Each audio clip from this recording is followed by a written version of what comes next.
All right, folks, how you doing? It's Pooley. I got something else that's kind of cool. LDK is the name of this kit. Digital Display Electric Soldering Iron. So, I've been having this for a minute. When it was purchased, it was about $20, maybe 20 something. You know, nowhere near 30, like under 25. So let's say 20, 22, $23, right? You plug it into the wall, it comes on with an off. So I'm gonna go ahead and leave that where it is. It comes with an incredible amount of stuff. So if you just take a look at it. For one, this nice case. This is perfect for the field. Right now I have been carrying everything, which I use mostly little cordless soldering irons, because I just prefer everything cordless. But I could move, even if I don't put this one in there, I could take those and put that in here and get rid of the cardboard box that I've been using. And it's a real nice case, you know, zippered. Got a little hanger. An extracting tool, you know, for those times when you need to, you know, pop out some solder from a place. It's got a little tweezer.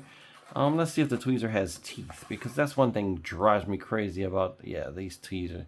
Every one that you get doesn't have any little teeth on it. Like, what are they, like, what's the problem here? Like this is like 50 of them that I went through, and none of them have teeth.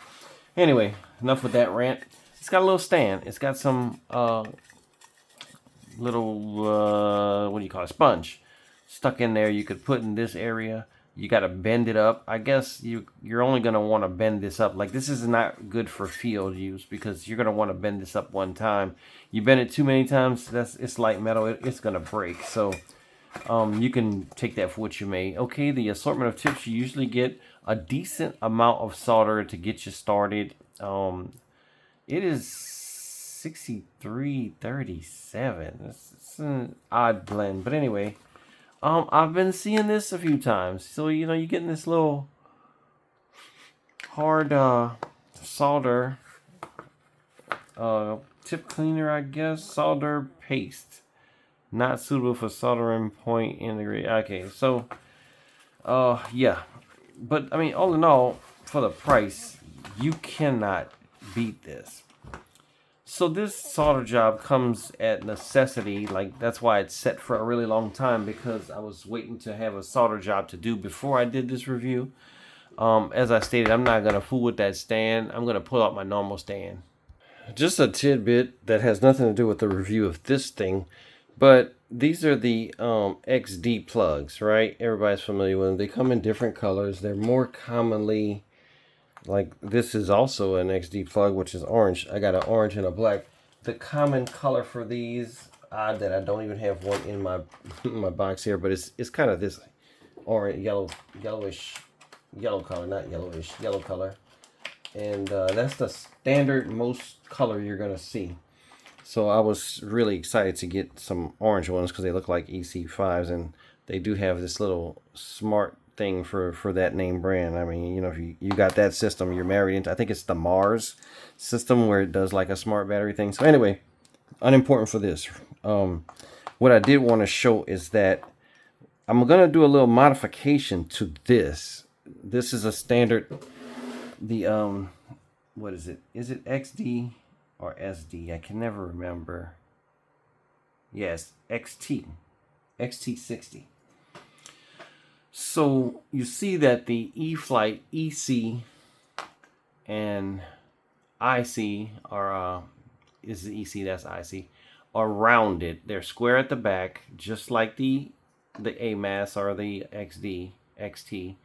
But they have this little pyramid, or whatever shape you want to call it, and these are round. So these do fit into here, and most people have already figured this out. You can get this to go in. See, it went in pretty good with the EC. But the IC tends to be a little bit more of a fight to get in. See that? It's going, but it's harder.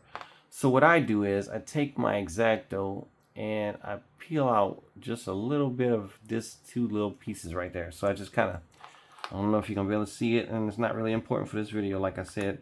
I'm just kind of gouge that out and make that part at the very edge where the plug goes in rounded, so that I can have a easier insertion, and it holds well because it's still going to go into the metal, you know, the normal depth. It's just getting into this plastic gets to be a little hassle.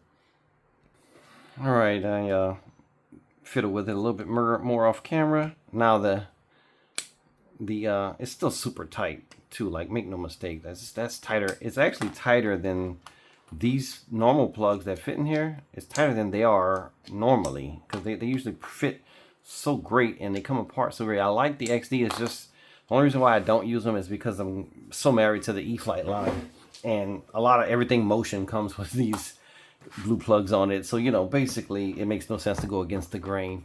Like I mentioned, I'm going to use my normal holder because it's got the cleaner at the bottom and stuff, and it fits most of the soldering iron, so it's going to be a good fit for that.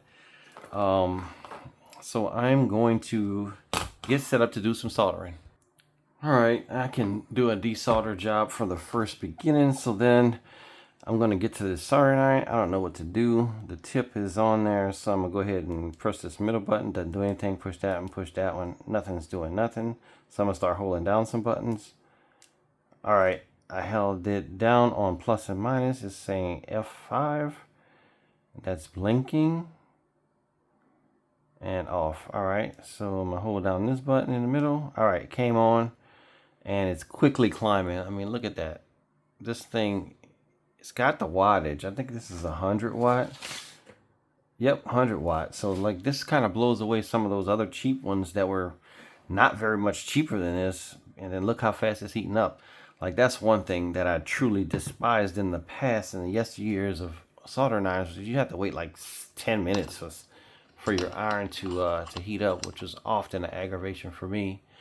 So look, man, it's going to 900 degrees. I don't know if I need 900 degrees, so I'm gonna go ahead and walk that down to about, yeah, it's getting super hot. So let's go 700. All right, 700. Clean my tip. Probably gonna need some kind of pliers or something to hold this thing down. Yep. So gonna get it at a good vantage point where I can see, and I'll probably get some flux out just to kind of prime things up.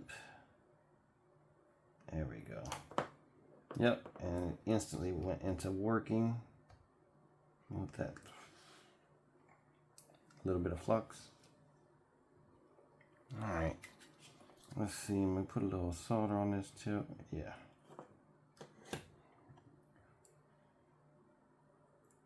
And there could be a little bit of dirt formed on this solder joint from use, so it's taking a little bit. Not terrible, but it did take a little bit to give way.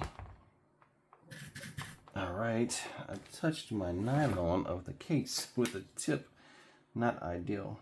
All right, so I'm gonna go ahead and go to this other joint, and as you can see, other than the fact that the solder was a little bit dirty, it desoldered that with, you know, extreme prejudice, let's say. All right, it's already melting into it. All right, and that's loose. So, you know, maybe this won't compete with stuff that's triple the price and all that kind of stuff, but for the price, man, you're really getting some value, I feel like. Mostly because I came up, and for many years, I mean, doing some serious soldering, I was using one of those Wellers that's like a solder station. Man, when I tell you, when I finally I ended up getting another one before, you know, all the stuff that I talked about. Now I need to do a review on that one. But it was like a cool, I just did some research. I got so tired. I was doing a solder job and I got so tired of that thing. I was like, man, let's see. There's got to be something better. Man, I was so amazed that there was stuff that was so much better at that point. Needless to say, I never looked back. There's a little wire that was attached to this, probably for an external BEC. Can't imagine why somebody needed one. I got this used, obviously. But I can't imagine why somebody would need a small BEC. For, you know, for ESC this size. This is a 45 amp. Like, wow, what are you up to? But yeah, you know, sometimes people have certain applications. I'm not knocking nothing. I'm ignorant to it, so you know, pay no attention to that. But this is mostly about the soldering iron. So forget about all the stuff I'm doing, prepping and stuff. Like, I should cut this back, but you know, it's not that important to me. So I'm gonna just go ahead and trim it down a little bit, trim the old solder off of here until I can get it to fit inside that cup and solder it up. So I'll come back when I'm doing it. All right, so I got these prepped. I got them trimmed by test fitting to see how far I could trim before the end of the shielding kind of met up with the end of the connector right there. So I got that in there. It fits in pretty tight. It could go a little bit further being stripped. I'm gonna go ahead and strip that a little bit further. All right, did a little bit more trimming. I got the flat side up, so I'm gonna go ahead and stick this positive in there. I got it where it goes fairly close to the end of that bucket in there. I got a decent amount of flux in the hole. Soldering iron still cooking. I'm gonna go ahead on and get the solder and kind of set that on top. Maybe I'll put some solder on top of the wire itself just to get me a little quick adhesion. Yep, you can see the wire kind of tin instantly itself.